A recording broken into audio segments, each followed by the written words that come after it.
तव तेजाचा एक अंश दे, तव धैर्याचा जरा स्पर्श दे, स्पर्शातून त्या दाही दिशा द्रुत, उजळून टाकू पुसू पाणीपत. जय शिवराय मित्रांनो, मी शिवव्याख्याता मधुकर बोडके आणि आपण वाचतोय डॉक्टर राज जाधव लिखित बहिर्जी नाईक ही कादंबरी. कथेचे निवेदक आहेत छत्रपती शिवाजी महाराज. दुसऱ्या दिवशी सूर्योदयापूर्वी गडावरून उतरलेला माधू ऊन अंगावर घेतच घरी पोचला. कालच का म्हणून नाही आला. म्हाताऱ्याने पाहुण्याला थांबावं लागेल ह्या काळजीपोटी आपल्या मुलाला विचारले. तुम्हाला माहीत नाही वय, किल्लेदार किती जागरूक असतो. पहारे सोडून यायची मुभा देत नाही. वरून त्याची बेगम आजारी पडून मर्याद टेकली. तो सदन कदा तिच्या सोबत असतो. पहाऱ्यात ढिलाई झाली की ती फोडून काढतोय. आता बी मला लय काळ थांबता येणार नाही. संध्याकाळी गडावर अंधार पडायच्या आत येतो म्हणून सांगून आलोय. माधूचे प्रत्येक वाक्य खंडोजी कान लावून ऐकत होता. माधूच्या एका वाक्याने खंडोजीच्या डोक्यात गडावर चढण्याची योजना बनत होती. म्हाताऱ्यासारखीच खंडोजीने माधूच्या पोटात जागा केली.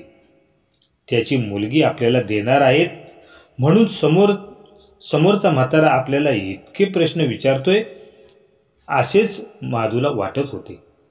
आणि सासऱ्याला मोहित करण्याच्या नादात माधू अतिशय स्पष्ट आणि गरजेपेक्षा अधिक फोडून उत्तरे देत होता. बोलता बोलता माधूने किल्ल्याची सगळी माहिती सांगितली. किल्लेदाराची बेगम मागच्या 6 महिन्यापासून खूप आजारी आहे.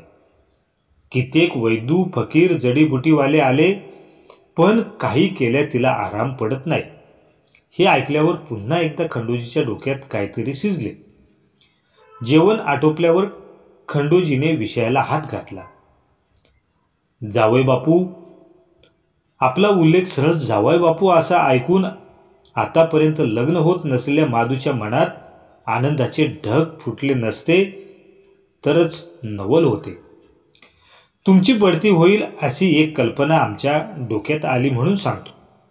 माधूच्या तोंडावर आनंद मिश्रित प्रश्नचिन्ह होते. आमच्या ओळखीतला पुण्याचा एक जालिम फकीर आहे. म्हणजे दवा दारू म्हणू नका, झाडपाला म्हणू नका, करणी टोनगा काळी जादू काय बी असू द्या, किल्लेदाराच्या बायकोला उभा केल्याशिवाय राहायचा नाही. माधूच्या डोक्यात प्रकाश पडला. त्याला येळ असायला तर उद्याच त्या फकीराला जीवासोबत किल्ल्यावर पाठवून देतो. मला काय ह्या वयात गड चढायला जमायचं नाही. शिवाजी खंडोजीकडे बघून मनातल्या मनात हसला.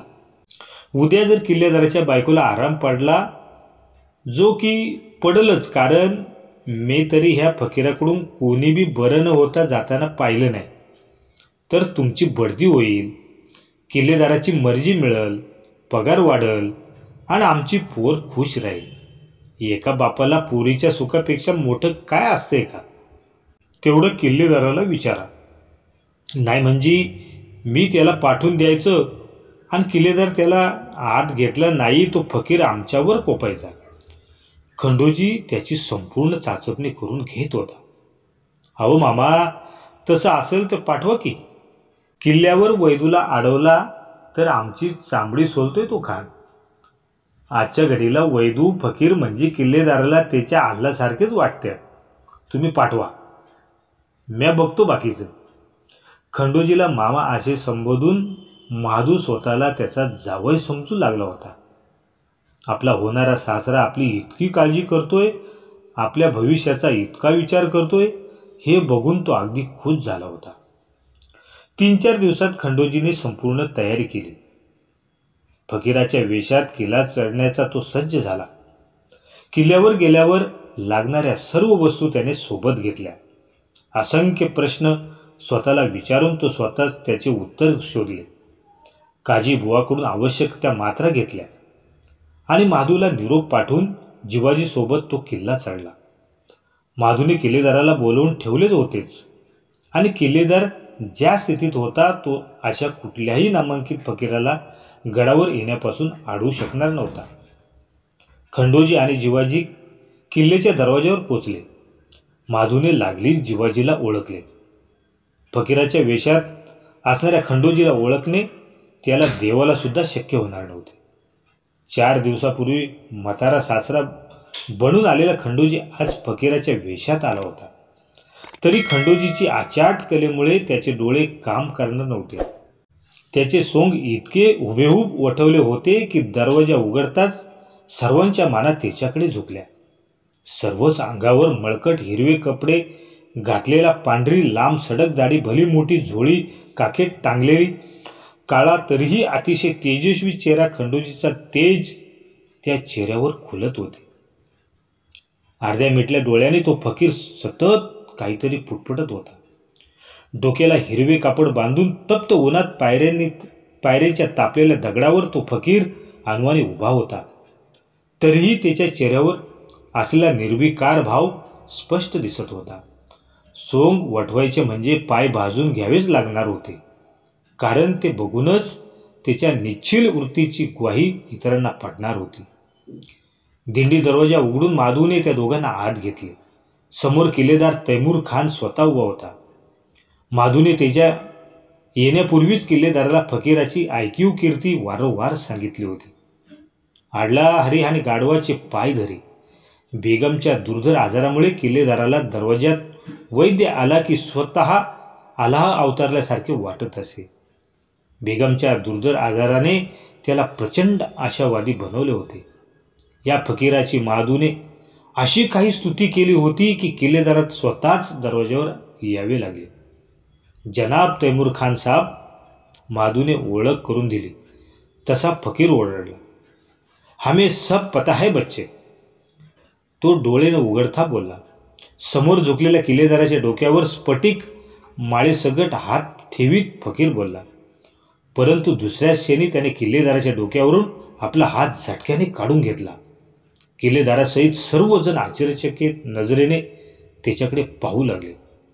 फकीर आकाशाकडे बघून ओरडू लागला. या आला, ये आफत यहाँ तक पहुंची है. कोणाला काही बोध होत नव्हता, परंतु फकीराला प्रश्न विचारण्याचे धाडस देखील कोणालाच होत नव्हते. तरी किल्लेदाराने धीर करून खंडोजीला विचारले, क्या हुआ बाबा, आप किस आफत के बारे में बात करे है. खंडोजीने वेळ घालवून किल्लेदाराला विचार करू द्यायचा नाही असेच ठरवले होते. बहुत अंजार हो बेटे, अगले कुछ समय के लिए मेरे पास कोई नहीं आएगा. फकीर ओरडला आणि त्याला कसले तरी आवाज ऐकू येत आहे असा आभास निर्माण करीत पुढे पुढे धावू लागला. सर्वजण अंतर राखून त्याच्या मागून चालत होते. फकीर धावता धावता थांबला. किल्ल्याच्या तटबंदीला कान लावत ओरडला, या आला, रहम कर, क्यों फसा है इस नेक बंदी को. असे बोलत किल्ल्याच्या तटबंदीला कान लावत फकीर पुढे पुढे धावत होता. किल्ल्याच्या मोकळ्या भागातून जिथून वारे वाहत होते तिथे तो कान लावून ऐकू लागला. चेहऱ्यावरचे भाव बदलत होते. तो तोंडातून वेगवेगळे आवाज वाढत होता. कोणाला काहीच समजत नव्हते. फकीराला कुठल्या तरी मोठ्या संकटाची चाहूल लागली असावी इतकाच साक्षात्कार सर्वांना होत होता. आजूबाजूचे वातावरण खंडोजीने इतके मंत्रमुक्त करून टाकले की कोणाला विचार करायला सुद्धा वेळ दिला नाही. खंडोजीने सर्वांना संमोहित करून टाकले होते. तिथे उपस्थित प्रत्येकजण आता तेच बघणार होता जे फकीर त्यांना दाखवणार होता. ते सर्व तेच ऐकणार होते जे फकीर त्याला सांगणार होता. किल्लेदार फकीराच्या मागून धावत होता. त्याच्या मागून इतर लोक धावत होते. फकीर मध्येच थांबला आणि गर्कन वळून त्याने तैमूरकडे पाहिले. कहा है वो बेबस बच्ची, मुझे जल्द से जल्द उसके पास ले चलो, वरना हे सारे शैतान उसे मार देंगे. इतर कोणाला काही बोध झाला नसला तरी किल्लेदाराच्या मनात संशयाची पालचूक चुकली. किल्लेदार सरळ मुद्द्याला हात घालत बोलला, बाबा मेरी बेगम को बचा लो बाबा, उसकी बीमारी को ठीक कर लो बाबा. किल्लेदार विनवणी करत होता. नादान बच्चे की तरह बात मत करो. बीमारी उसकी ठीक की जाती है जो बीमार होता है. तुम्हारी बेगम बीमार नहीं, कैद है. फकीर डोळे उघडत नव्हता. त्याचे संपूर्ण हावभाव असे होते की काहीतरी बंद डोळ्यांनी सर्व काही बघत आहे. कैद है, किलेदार काही बोध झाला नसावा। तुम नहीं समझ पाओगे, जल्द से जल्द हमें उसके पास ले चलो। फकीर काहीसा रागातच बोलला। फकीर त्याला प्रश्न विचारायला किंवा विचार करायला सुद्धा वेळ देत नव्हता। आइये बाबा, तैमूर आदबीने बोलला आणि फकीराला हाताला धरून आपल्या महालाकडे घेऊन निघाला। गडावर सगळे लोक जमा झाले होते। फकीराची सगळी हालचाल पाहून ते मंत्रमुग्ध झाले होते। फकीराला मागून जी जत्रा किल्लेदाराच्या वाड्याकडे निघाली तेव्हा फकीर मोठ्याने बोलला, खैरियत चाहते हो तो सब अपनी जगह लौट जाओ, क्योंकि उसके आगे का रास्ता बहुत खतरनाक है। उसके आगे हमारे साथ सिर्फ जीवाजी और उस बेगम का पती रहेगा। बेगमला झालेली बाधा ही काही साधी नाही हे सर्व जाणून होते। ती आपल्याला होऊ नये म्हणून फकीराच्या इशारतीवर सर्वजण आपापल्या कामावर आणि जागेवर रुजू झाले। तैमूरने फकीराला बेगमच्या महाली आणले। अतिशय सुंदर पण आजारामुळे हाडाची काडी झालेली बेगम शाही पलंगावर जवळजवळ मृत्यूवत पडली होती।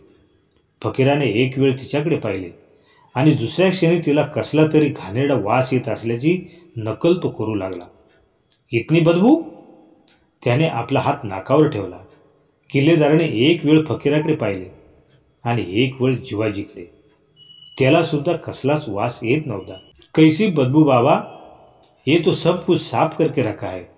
हम तो बेगम को अच्छी लगे इसलिए इत्र का फवार करते हैं। किल्लेदार सफाई देत बोलला। फकीर सगळ्या शयन कक्षात फिरत होता। घाण वास येतोय म्हणून नाकावर हात ठेवत होता।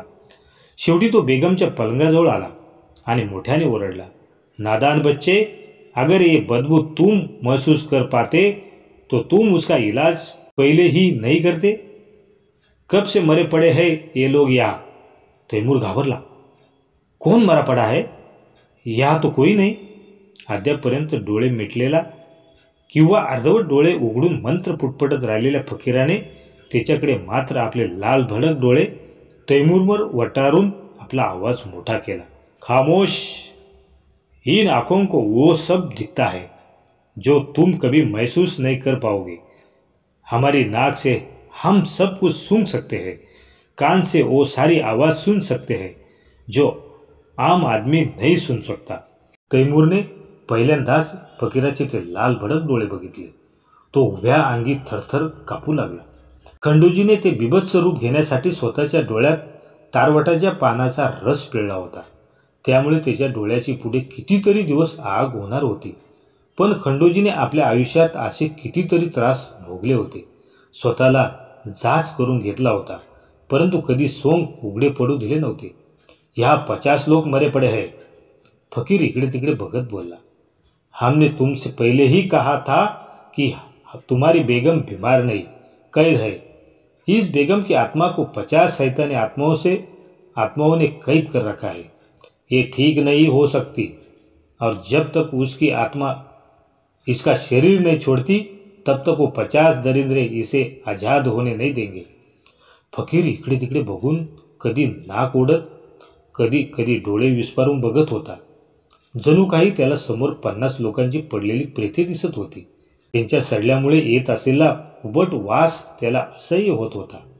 ते वातावरण खंडूजीने तिथे उभे केले होते, त्यामुळे किल्लेदारासहित जिवाजी सुद्धा घाबरून गेला होता। 50 लोक या शब्दासरशी किल्लेदाराच्या अंगाला घाम फुटला। आपण आणि आपल्या भावाने विष देऊन मारलेले 50 पठाण त्याच्या भोवती गरडा करून त्याच्यावर हसत आहेत असा त्याला भास झाला।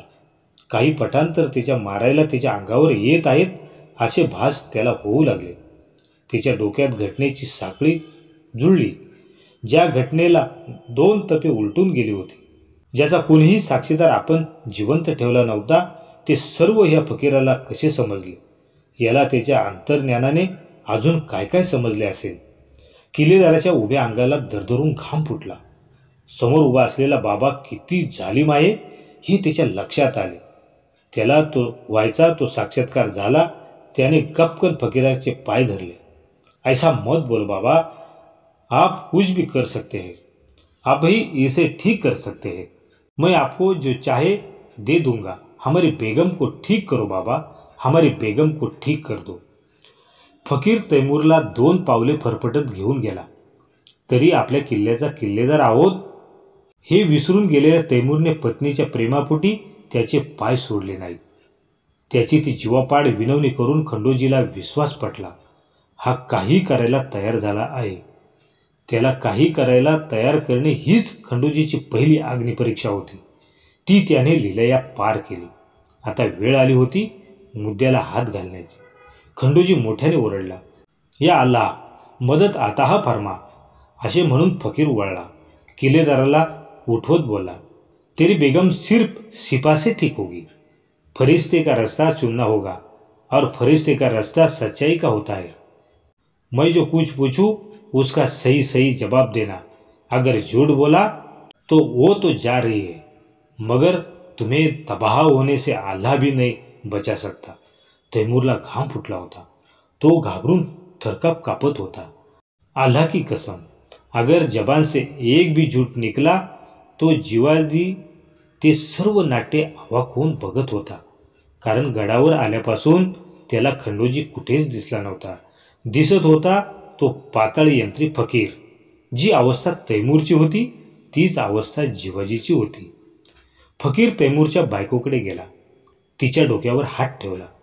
बेगम त्या फकीराकडे किलकिल्या डोळ्यांनी आस लावून बघत होती.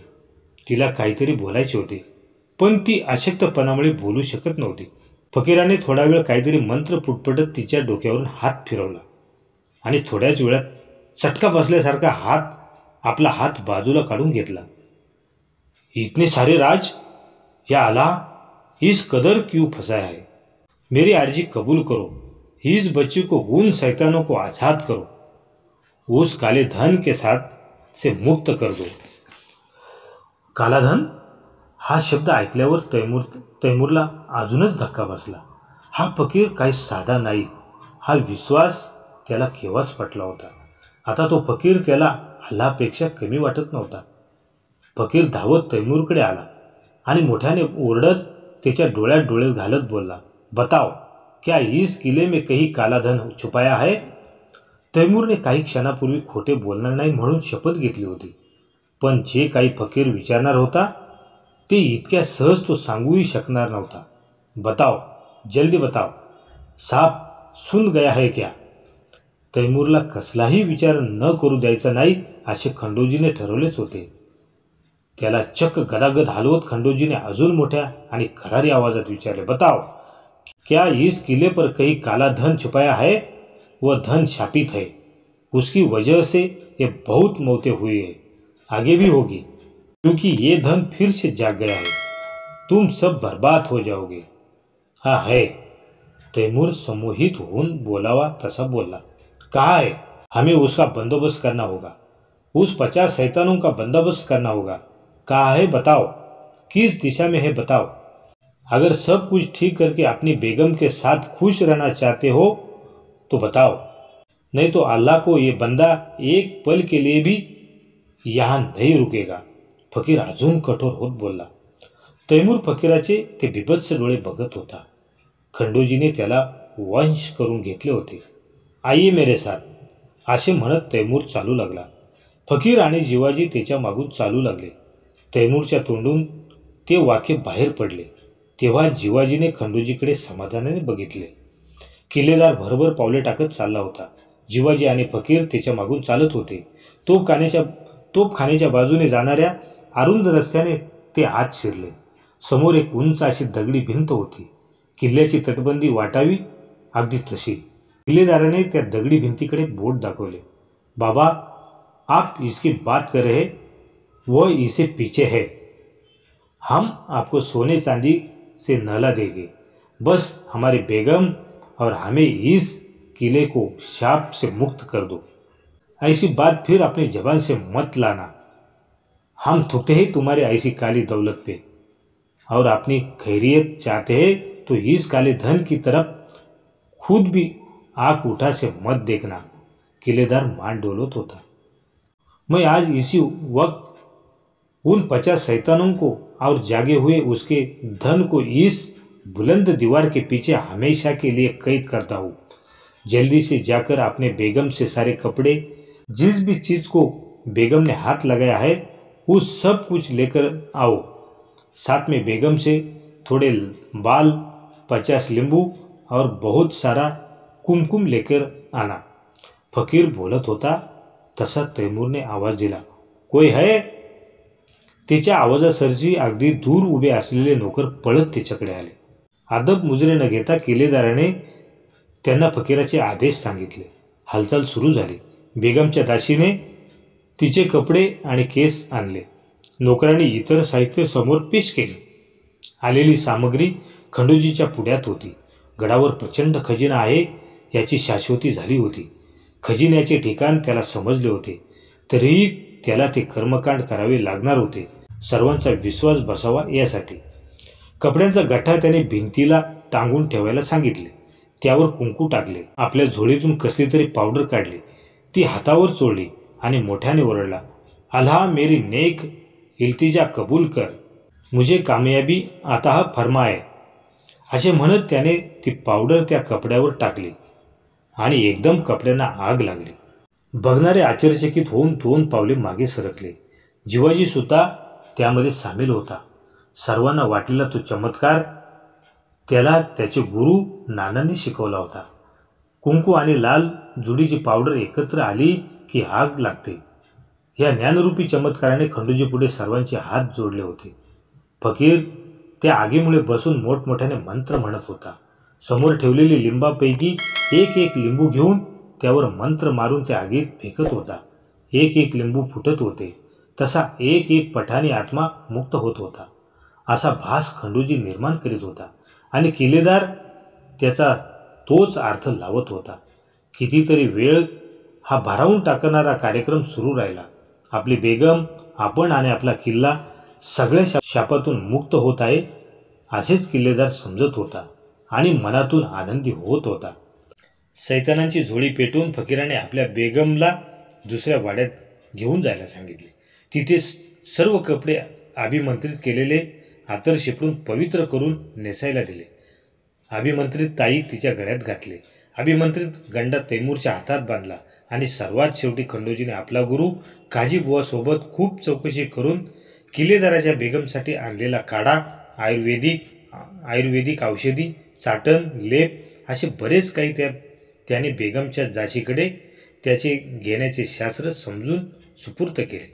बेगमच्या कामी आलीच तर ती औषधे येणार होती. बाकी सर्व नाटक आमच्या पथ्यावर पडणार होते. खंडोजी फक्त खजिना शोधून थांबणार नव्हता. आता त्याला संपूर्ण किल्ला फिरून बघायचा होता. कारण खजिन्यासहित किल्ला घेतला तरच तो संपूर्ण विजय ठरणार होता. नवे तर किल्ला हाती आला तरच खजिना हातात पडणार होता. संपूर्ण किल्ल्यावर ती जाळलेल्या कपड्यांची राख टाकायच्या निमित्ताने खंडोजी संपूर्ण किल्लाभर फिरला. त्याने किल्ला आपल्या डोळ्यात साठवला. सदा सोनकर, माधू यांच्याकडून किल्ल्याची बरीच माहिती मिळाली होती. उरली माहिती किल्लेदाराने स्वतःचे मोठेपण सांगण्यासाठी फकीर रूपी खंडोजीला सांगितले. आपण किती बहादूर आहोत, किती दिवसापासून किल्ला आपल्याकडे आहे, सैनिक किती आहेत, तोफांची संख्या किती, इतकेच नाही तर दारुगोळ्यांचा हिशोब सुद्धा तो फकीर समजून खंडोजीला देत होता. मुकामी राहून आदरातिथ्य घ्यावे अशी विनंती किल्लेदाराने फकीराला केली. पण फकीराचे काम झाले होते. तो आता थांबणार नव्हता. तैमूर खान, आपकी खिलाफत लेने हम अगले हफ्ते आने वाले हैं. हम बेगम को ठीक किए बिगर रुकने वाले नहीं है. पर इस वक्त उन शैतानों से उछलकर हमने तुम्हारी मुसीबत अपने सर पर ले ली है. हमें खुद को पाक करना पड़ेगा. इसलिए हमें तुम्हारे खुदा के पास जाना होगा. हमारे खुदा की मर्जी से हम 7 दिन बाद लौटकर आएंगे और आपकी बेगम को ही साथ ही खाना भी खाएंगे. हमने हमारा काम कर दिया है. अब हमारा खुदा बाकी सांभाळ लेगा. या वाक्यावर जिवाजीच्या लक्षात आपण फकीराला जोर जबरदस्ती करू शकणार नाही हे किल्लेदाराच्या अद्यापपर्यंत लक्षात आले होते. आपके लिए किले की और हमारे दिल के दरवाजे हमेशा खुले रहेंगे. बाबा, तैमूरचे हे वाक्य ऐकून खंडोजी फकीराच्या वेशात सुद्धा अर्थपूर्ण हसला आणि बोलला, दरवाजे खुले रखना, हम आएंगे, जरूर आएंगे. क्रमशः